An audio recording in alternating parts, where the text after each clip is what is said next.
SEO Social Science YouTube channel, your study guide.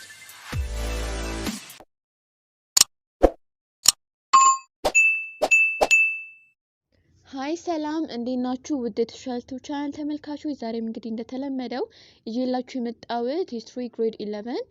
ዩኒት 3 አዲሱን መጽሐፍ ማለት ነው ቀጣዩን ፓርት ነው ይዤላችሁ የመጣሁት እና እንደተለመደው ሰብስክራይብ ላይክ ኮሜንት ማድረግ እንዳረሱ እና ይሄንን ቪዲዮ ላይክ በማድረግ ለሌሎች ተማሪዎች እንዲደርስ ላይክ ስታደርጉ ይሄ ቪዲዮ ሌሎች ተማሪዎች ጋር እንዲደርስ ይሆናልና ላይክ በማድረግ ይሄንን ቪዲዮ ብትጀምሩ ደስ ይለኛል እና ዛሬ የምንመለከተው ስለ አክሱሚት ኪንግደም ነው 3.3 the Aksumite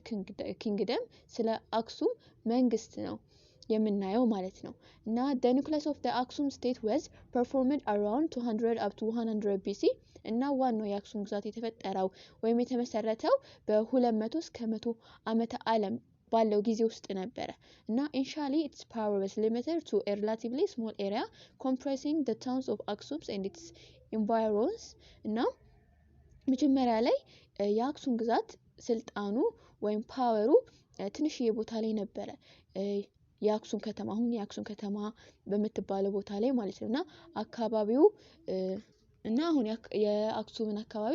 ያካተተ ብቻ ነበር ማለት ነውና gradually however it expanded to include large territories in all directions እና ቀስ በቀስ ግን በየአቅጣጫው ትላልቅ ግዛቶችን በማካተት መስፋፋት ጀመረ መጀመሪያ አሁን ላይ አክሱም ከተማ ያለችበት ቦታ ነበር ከዛ በኋላ gradually ቀስ በቀስ እየተስፋፋ መጣ ማለት ነው its territory extended from the Red Sea coast in the east to the western edge of the Ethiopian plateau overlooking the vast Nile Valley in the west and from the northernmost corner of Eritrea and possibly as far south as northern parts of the Shawa እና በጥንካሬው ዘመን ግዛቱ በምስራቅ ከቀይ ባህር ጠረፍ አንስቶ እስከ ምዕራባዊ የኢትዮጵያ ፕላቲ ወይም አምባ ምድሮች ጫፍ ድረስ ነበር እና በምዕራብ ያለው ደግሞ በምዕራብ ያለው ሰፊውን የአባይ ሸለቆና ሰሜናዊውን ኤርትራ ጫፍ ክልልና ደግሞ ምናልባትም እስከ ደቡብ ደግሞ እስከ ሰሜን ሸዋ በደቡብ እስከ ሰሜን ሸዋ ያጠቃልል ነበር ማለት ነው accordingly to the periphery of Eritrean Sea, Adolis on the west coast of the Red Sea was the major part of the Aksum እና በኤርትራውያን ባህር ላይ በተገኘው መስገብ ወይም ዶክመንት ይሄ periphery of Eritrean Sea የሚባለው ማለት ብዙ መሰረት አክሱም በቀይ ባህር ምዕራባዊ ዳርቻ ላይ የምትገኘውን አዶሊስ የአክሱም ዋና ወደብ እንደነበረችም ይገለጻል በዚህ periphery of Eritrea Sea document ላይ እንደተጻፈው ማለት ነው the long distance trade routes from Adolis and other posts on the Red Sea coast passed inland through city center as Kaskase, Kolle, Matahara and even further west across the Tekeze river እና ረጅም የንግድ መስመሮች እንደነበሩ ከአዶሊስ ተነስቶ እና ሌሎች በቀይ ባህር ዳርቻ የሚገኙ የንግድ መስመሮች እንደ ከስከሴ ኮሌና መታራ የነበሩትና ከነሱም አልፎ ወደ ምዕራብ የተከዜ ወንዝ ያቋርጡ እንደነበረ የንግድ መስመሮችም እንደነበሩ ይሄ periphery of Eritrean Sea ይናገራል ማለት ነውና the document also mentioned the port of the Adolis or Iduidium Abalites or Zeila and Malao or Berbera in the Indian Ocean being their coast like Serapio or Mogadishu Nikon or Brava and Merka እና ሰነድ በተጨማሪም የኤደን ወደቦች ወይም ኤዳሞን አባላይትስ ወይም ዘይላ የሚባለው እና ማላኦ ወይም በርበራ እና የህንድ ውቅያኖስ ቤናዲር የባህር ዳርቻዎች እንደ ሴራፒዮን ወይም ሞቃዲሾ እና ኒኮን ወይም ብራቫ እና መርካ ያሉ ወደቦችንም ያጠቃለለ እንደነበረም ይናገራል ይሄ አክሱም ማለት ነው the major items of trade exported from Aksum include natural products such as ivory, mahir, emerald እና እነዚህ የመሳሰሉት እቃዎች በአክሱም ወደ ውጭ ከሚላኩ ዋና የንግድ መስመሮች መካከል አንዱ ወደ ውጭ ኤክስፖርት ከምታደርጋቸው ማለት ነው የዝሆን ጥርስ ከርቤ፣ ኤመራልድ፣ እጣን፣ አንዳንድ ቅመማ ቅመሞች እንደ ዝንጅብል፣ ቀረፋ፣ ሌላው ደግሞ ወርቅ፣ የአውራሪስ ቀንድ፣ የጉማሬ ቆዳ፣ የኤሊ ድንጋይ ሼሉ ማለት ነው እና ዝንጀሮችንም ኤክስፖርት ታደርግ ነበር አክሱም ማለት ነው። a number of manufactured products like garments and textiles from Egypt, India, the Roman empires and Persia እና እንደ አልባሳትና ጨርቃ ጨርቅ ያሉ የተመረቱ ምርቶች ከግብጽ፣ ህንድ፣ ሮም እና ፐርዣ ወደ አክሱምም ይገቡ ነበረ ማለት ነው። glassware and jewelries from Egypt and other places እና የመስታወት እቃዎችና ጌጣጌጦች ደግሞ ከግብጽና ከሌሎች ቦታዎች ኢምፖርት ይደረጉ ነበር ይገቡ ነበረ ማለት ነውና metallic sheet tools or utensils of various kind oil wines from the Roman Empire and Syria were imported እና ብረታ ብረት መሳሪያዎች ወይም የተለያዩ አይነት እቃዎች ዘይት እና ወይን ከሮም እና ከሶሪያም ይገቡ ነበረ ማለት ነው። those scholars the king of Aksum is said to have had a good knowledge of the Greek language, which at the times was the most widely spoken language in the Greco-Roman world እና በዚህን ጊዜ የአክሱም ንጉስ የነበረው ዞስካለስ የሚባለው ማለት ነው ስለ ግሪክ ቋንቋ ጥሩ እውቀት እንደነበረውም ይነገራል። እናም በዛን ጊዜ የግሪክ ቋንቋ በግሪኮ-ሮማውያን ግዛት ውስጥ በሰፊው የሚነገርም ቋንቋ ነበረ ማለት ነው። አክሱም also had related with Ceylon or now Sri Lanka and Laodia or Asia Minor now Turkey እና በአክሱም ከሴሮል ወይም አሁን ሴሪላንካ እና ከሎዶንቂያ ወይም ኤዥያ ማይነር አሁን ላይ ቱርክ የሆነው ከነሱ ጋር ግንኙነትም ነበራት። the Adonis inscriptions written in Greek about an unknown king published in Comus Indiscopus book the Christian topography described the commercial activities of the Red Sea areas እና ሌላው ደግሞ ስለ አክሱም የሚነግረው የአዶሊስ የጽሁፍ ማስረጃ ኢንስክሪፕሽን ነበር በግሪክ ጸሐፊው በኮስመስ ኢንዲስኮፐስ መጽሐፍ ላይ እንደተጻፈው በክርስቲያን መልክዓ ምድር ላይ አንድ የማይታወቅ ንጉስ የተጠቀሰ ሲሆን በዚህ ጽሁፍ ላይ ማለት ነው። ሌላው ደግሞ በቀይ ባህር ላይ የንግድ እንቅስቃሴ ይካሄዱ እንደነበረም ይሄ የኮስመስ ኢንዲኮፐስ መጽሐፍ ላይ ተጠቅሷል ስለ አክሱም ማለት ነው። It also mentioned the interest long distance trade between Aksum and Sasu, most probably in Benishangul and the adjacent land beyond the Blue Nile እና በተጨማሪም በአክሱም እና በሳሱ መካከል ስለነበረው ኢንተርናል ሎንግ ዲስታንስ ትሬድ ይጠቅሳል ይሄ መጽሐፍ ማለት ነው። እናም በተለይ ደግሞ በቤንሻንጉል ጉሙዝና በአባይ ሸለቆ ያሉት አጎራባች አገሮችንም የሚጠቅስ ነበረ ማለት ነው። a big caravans made up of close to 500 merchants, some of them commercial agents of the kings of Aksum, carried to Sasu cattle lumps of salt or probably salt block and iron which they exchanged for golds እና ወደ 500 የሚጠጉ ነጋዴዎች ካራቫን ትሬደሮች ማለት ነው ያቀፈ ትልቅ የካራቫን ነጋዴዎች ነበሩ እና አንዳንድ ወኪሎችም የአክሱም ማለት ነው ወደ ሳሱ ከብቶች ጫዎችና ብረታ ብረት ይዘው በወርቅ ይቀያየሯቸውም ነበር ሳሱና አክሱም ማለት ነው። Yet as they did not speak each other's language and did not even try to be near to each other to bargain through signs and gestures, the whole exchange was done without one side seeing the others እና ሆኖም አንዱ ያንዱን ቋንቋ ባለመናገራቸው ሌላው ቀርቶ ማለት በምልክት ለመደራደር እርስ በርስ ባለመተማመናቸው ማለት ነው አንዱ ወገን ሌላውን ሳያይ ሙሉ ልውውጥ ወይም ኤክስቼንጅ ያደርጉ ነበር ሳይተያዩ ማለት ነው ሳሱና አክሱም። this was a good example of silent trade እና ይሄም የዝምታ ንግድ ጥሩ ምሳሌ silent trade ነበር የሚያካሂዱት ማለት ነው። Aksumite kings had extensive contact with world, notably with South Arabian regions, leading to exchange of ideas, materials and spiritual cultures እና የአክሱም ነገስታት ከውጭ ዓለም ጋር ግንኙነት ነበራቸው። በተለይም ከደቡብ አረቢያ ጋር ሰፊ ግንኙነት ነበራት። ይህም የምን ነበር? የሐሳብ የቁሳቁስና የባህል ልውውጦችም በዛ ምክንያት ነው ግንኙነት የነበራት ማለት ነው። sometimes such contact involved conflict between the two regions እና አንዳንድ ጊዜ እንዲህ ያሉ ግንኙነቶች በሁለቱ ክልሎች መካከል ግጭቶች እንዲፈጠሩ አድርጓል ማለት ነው። one of such known recorded conflict between area on the both sides of the Red Sea took place around 200 AD እና ከሚታወቁ ግጭቶች መካከል በቀይ ባህር በሁለቱም በኩል ባለው አካባቢ መካከል ከሚታወቁ ግጭቶች አንዱ በ200 ዓመተ ምህረት አካባቢ የነበረው የተነሳው ግጭት ነበረ ማለት ነው። እና accordingly peoples in the southern Arabia Peninsula in present day Yemen had difficulties in defending themselves against the army of the Aksumite kings ጋዳራት እና በዚህ መሰረት በደቡብ አረቢያ ባህረ ገብ መሬት ላይ በአሁኑ ጊዜ የመን ውስጥ ማለት ነው የሚኖሩ ህዝቦች ከአክሱም ንጉስ ከነጋዳራት ጦር ራሳቸውን ለመከላከል ተቸግረዋል።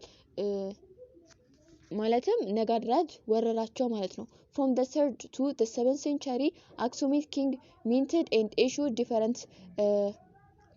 different kinds of coins made of gold, silver, bronze for both overseas and local transactions እና ከ3ኛው እስከ 7ኛው መቶ ክፍለ ዘመን የአክሱማውያን ነገስታት በወርቅ ከብር ከነሐስ የተሰሩ የተለያዩ ሳንቲሞችን ለባህር ማዶና ለሀገር ውስጥ ግብይት በመስራት ይገበያዩበት ነበረ ማለት ነው። አክሱም was one of the four great powers of the world at the time እና አክሱም በወቅቱ ከነበሩት አራት ታላላቅ የዓለም ሀያላን መንግስታት ውስጥ አንዷም ነበረች እና the other three were Rome, Persia and China የተቀሩት ሶስቱ ደግሞ ሮም፣ ፐርሺያ እና ቻይና ናቸው። እና it was a major naval and trading power from the 1st to the 7th century እና ከአንደኛው እስከ 7ኛው ክፍለ ዘመን ድረስ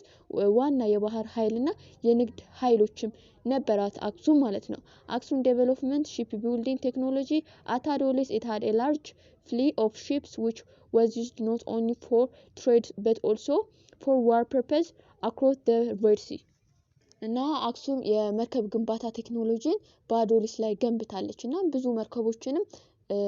ገንብታለች እና ብዙ መርከቦች ነበራት። ይሄም ለንግድ ብቻ አይደለም የተሰራው በቀይ ባህር በኩል ለጦርነት ዓላማም እንዲውል ታስቦ ነበር ይሄ መርከብ የተሰራው ማለት ነው። ኪንግ ካሌብ expanded overseas territory of Aksum beyond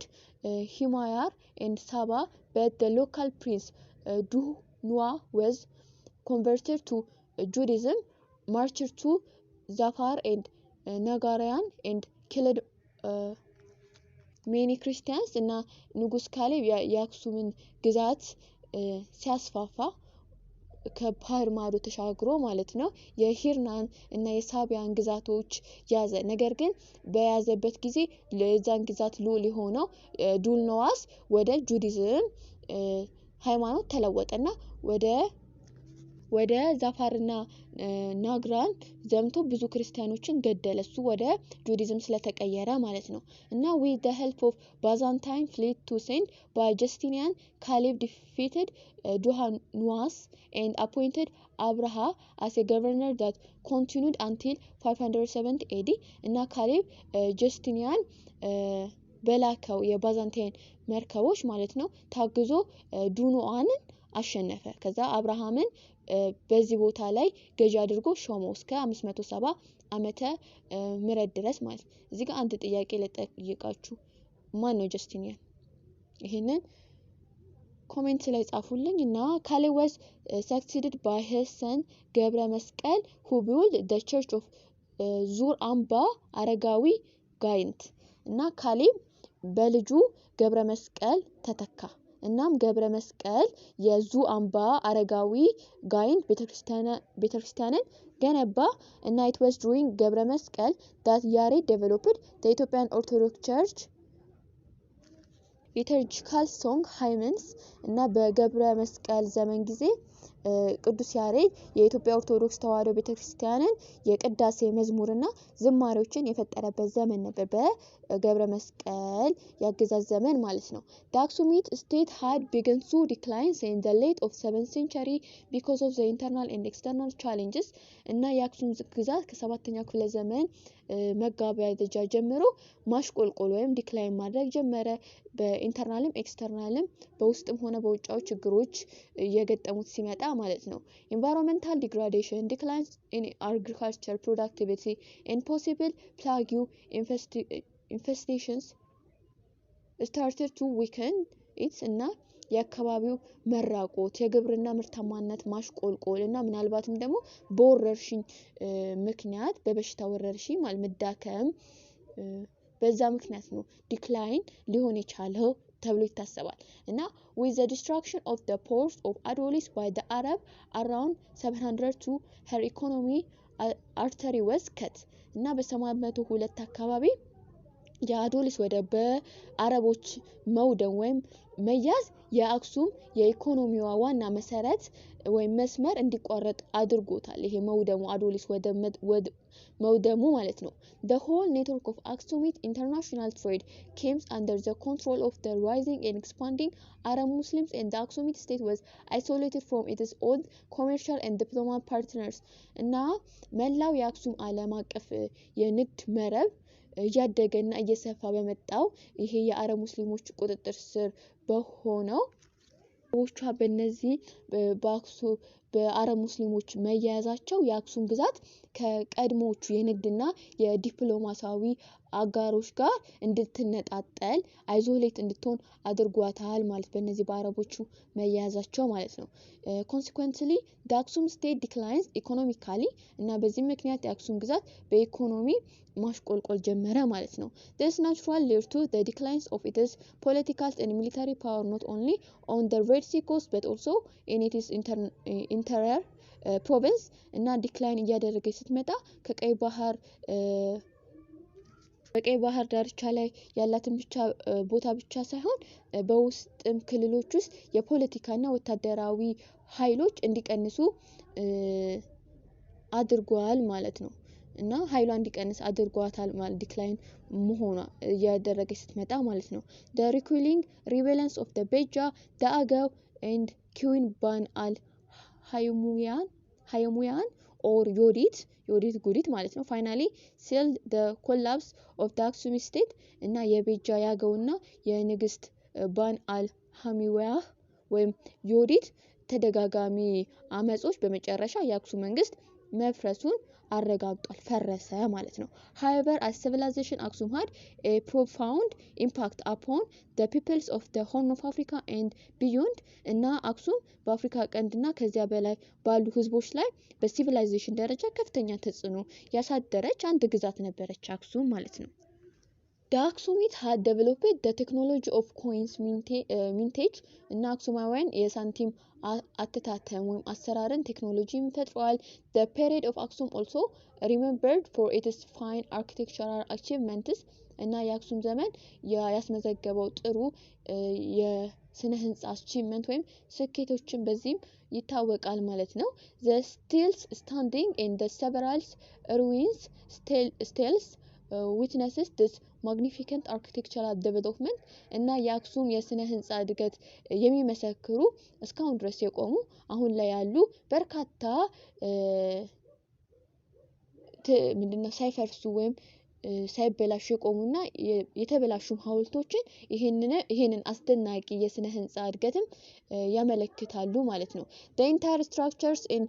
grouped under three types well made and decorated half completed and megalithes እና አጠቃላይ ስትራክቸሩ በሶስት ይከፈላል። ይሄ ስቴል ማለት ነው ወይም ሐውልቱ ዌል ሜድ የሆነ ነው፣ በደንብ የተሰራ ነው፣ ዲኮሬትድ ያጌጠ ነው እና ግማሽ የተጠናቀቀ ወይም ሙሉ ያላለቀ በትላልቅ ድንጋዮች የተሰራ ነው ማለት ነው። As located traditional said the stels were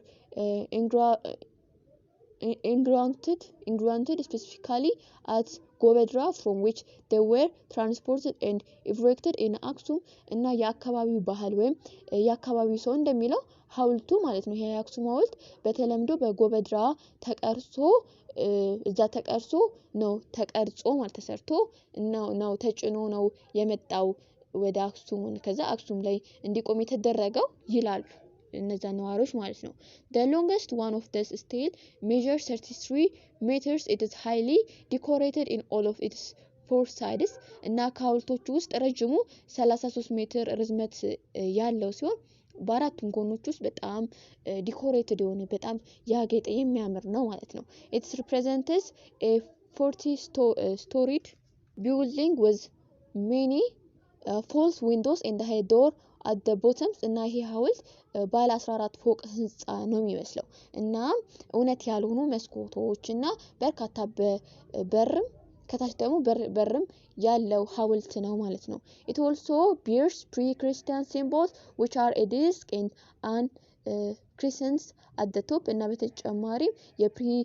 ክርስቲያን ምልክቶች ከክርስቲያን እምነት ከመግባቱ በፊት የነበሩ ምልክቶች ነበሩ እንደ ዲስክ እና ከላይ ደግሞ ግማሽ ጨረቃ በዛ ሐውልት ላይ ተቀርጾ ይገኛል ማለት ነው። The second major contributions in related to the art of writing እና የአክሱም ሁለተኛው ትልቅ ኮንትሪቢዩሽን ደግሞ ከስነ ጽሁፍ ጥበብ ጋር የተያዘ ነው እና the Sabians language had an alphabet with reversed letters of paleographics of writing on hard surface like papyrus and parchments or writing from left to right and right to left alternatively እና የሳቢያን ቋንቋዎች ከግራ ወደ ቀኝና ከቀኝ ወደ ግራ በተከታታይ ማለት ነው የሚጻፉበትን ልክ እንደ ፓፒረስ እና በብራና ባሉ ጠንካራ ወለል ላይ እነዚህ የሳባያን ቋንቋዎች ተጽፏልና እነዚህ የመሳሰሉ የፊደል ገበታዎችን በዛን ጊዜ ነበሩ ማለት ነው። The earliest Sabians inscriptions in Eritrea and Ethiopia dated to 9th century BC እና የመጀመሪያው የሳቢያን ኢንስክሪፕሽን ወይም ተቀረጹ ጽሁፎች በኢትዮጵያና በኤርትራ በ9ኛው ክፍለ ዘመን ድረስ የተጻፉ ኢንስክሪፕሽኖች ይገኛሉ ማለት ነው። One particular features of Sabians inscription is the absence of vowels እና የሳቢያን ጽሁፎች አንዱ ልዩ ገጽታ ምንድነው? ቫውሎች ወይም አናባቢዎች አለመኖራቸው ነው። ቫውል የላቸውም ማለት ነው። እና for instance ዳማት was described as DMT ለምሳሌ ዳማትን ስንመለከት ዳማት ሲጻፍ DAMAT ነው። ግን በሳቢያን ሲሆን ደግሞ ቫውል የለውም ማለት ስለዚህ ቫውሎችን እናውጣለን ኤ ቫውል ነው ስለዚህ እንዴት ነው የሚጻፈው DMT ተብሎ ነው በሳቢያን ሲጻፍ የነበረው ማለት ነው። After the 7th and 6th century BC however variants of the script arose evolving in the direction of the ግዕዝ script እና ከ7ኛው እና ከ6ኛው መቶ ክፍለ ዘመን በኋላ ግን የግዕዝ ፊደል አቅጣጫ እየተሻሻለ ያጻጻፍ ልዩነቶችን ፈጠረ ማለት እና this evolution can be seen most clearly evidence from inscription mainly writings or drawing on rocks and caves እና ይሄ ሂደት ይሄ ለውጡ ማለት ነው የጽሁፉ ማለት ነው በድንጋይና በዋሻ ላይ የተጻፉ ጽሁፎችን ወይም ስዕሎችን እንደ በማስረጃ በግልጽ ይታያል እንዴት ኢቮሉሽኑ ለውጡ እንዴት እንደሆነ ማለት ነውና by the 1st century AD the Ge'ez alphabet was developed 26 consonant letters written left to right which letters identical to the first order form of modern vocalized alphabet እና በአንደኛው ክፍለ ዘመን የግዕዝ ፊደል ማለት ነው ዴቨሎፕድ ሆነ ያደገ መጣና 26 ተነባቢ ወይም ኮንሶናንት ፊደላትን ያዘ ከግራ ወደ ቀኝ የሚጻፉ ማለት ነው እና ከመጀመሪያዎቹ ይሄ የዘመናዊ ቮካላይዝ ፊደሎች ጋር ተመሳሳይነትም አለው ይሄ የግዕዝ ፊደላት ማለት ነው። Ethiopian ancient indigenous writing systems had made an immense contributions to the development of literature, arts and the writings of history እና የኢትዮጵያ ጥንታዊ አገር በቀል ያጻጻፍ ስነ ስርዓት ለስነ ጽሁፉ ለስነ ጥበብና ለታሪክ አጻጻፍ እድገት ከፍተኛ አስተዋጽኦ አድርጓል ማለት ነውና the other contribution from this period is the inventions of the calendar having 12 months of 30 days plus 5 or 6 or in others every 4 years እና ሌላው የአክሱም ኮንትሪቢዩሽን ደግሞ የቀን ቆጠራ ወይም ካላንደር ፈጠራ ነበርና 14 ወራት ያሉት 30 ቀናትና ከዚህ 30 ቀናት ውስጥ ደግሞ ከ12 ወራት ማለት ነው 5 ወይም 6 ቀናት ጳጉሜን ማለት ነው ጨምሮ በየአመቱ ይጨምራል። ይሄ 5 ወይም 6 ቀናት ማለት ነው በየአራት አመቱ የሚጨምር የቀን አቆጣጠር አላትና the gap of the 7 up to 8 years existed between the Ethiopians and the Gregorian calendars እና በግዕዝ እና በግሪጎሪያን የዘመን አቆጣጠር መካከል ያለው የአመት ልዩነት ከ7 እስከ 8 አመታት ልዩነት ይኖራል ማለት ነው። Thus the first day of the year's first መስከረም ወይም እንቁጣጣሽ it's usually September 11th ግሪጎሪያን ስለዚህ የአመቱ የመጀመሪያ ቀን በኢትዮጵያ ማለት ነው መስከረም ይባላል። እንቁጣጣሽ የሚገባበት ሲሆን በኢትዮጵያ ማለት ነው በግሪጎሪያን ካላንደር ደግሞ ሴፕቴምበር 11 ይሆናል። በኢትዮጵያ መስከረም 1 ሲሆን በግሪጎሪያን ወይም በውጪ ሴፕቴምበር 11 ይሆናል ማለት ነው። Ethiopic solar calendar had evolved to become the official calendar of the country እና የኢትዮጵያ ይሄ የሶላር ካላንደር የፀሐይ አቆጣጠር የጊዜ አቆጣጠር በጊዜ ሂደት የሀገሪቱ ይፋዊ የቀን አቆጣጠር ወይም ካላንደር ሊሆን ይችላል ማለት ነው። Numerals appeared in Ethiopia and the Horn at the beginning of the 4th century AD እና ኑሜራሎች ወይም ቁጥሮች በኢትዮጵያና በአፍሪካ ቀንድ ሀገራት ብቅ ያሉት ወይም የጀመሩት በ14ኛው ክፍለ ዘመን ጀምሮ ነበረ ማለት ነው። ግዕዝ used a numerical systems comparable to the Hebrew, Arabic and Greek numerals እና ግዕዝ ከሄብሪ ወይም ዕብራይስጥ ከአረብና ከግሪክ ቁጥሮች ጋር ኮምፓራብል የሚሆን ተወዳዳሪ የቁጥር ሲስተም ነው ማለት ነው። እና የዛሬው ትምህርታችን በዚህ ተጠናቋል። አዲስ ዩቲዩብ ቻናል ተከፍቷል። የሶሻል ሳይንስ ትምህርቶች ጥያቄ ብቻ የሚሰራበት ማለት ነው። እና እሱን ዩቲዩብ ቻናል ሰብስክራይብ በማድረግ ቤተሰብ መሆን ይችላሉ። እንዲሁም የዚህን ዩኒት ሪቪው ኩዌስችንስ የዚህን ዩኒት መጨረሻ ማለት ነው በዛ ዩቲዩብ ቻናል ላይ የሚለቀቀው እና ሰብስክራይብ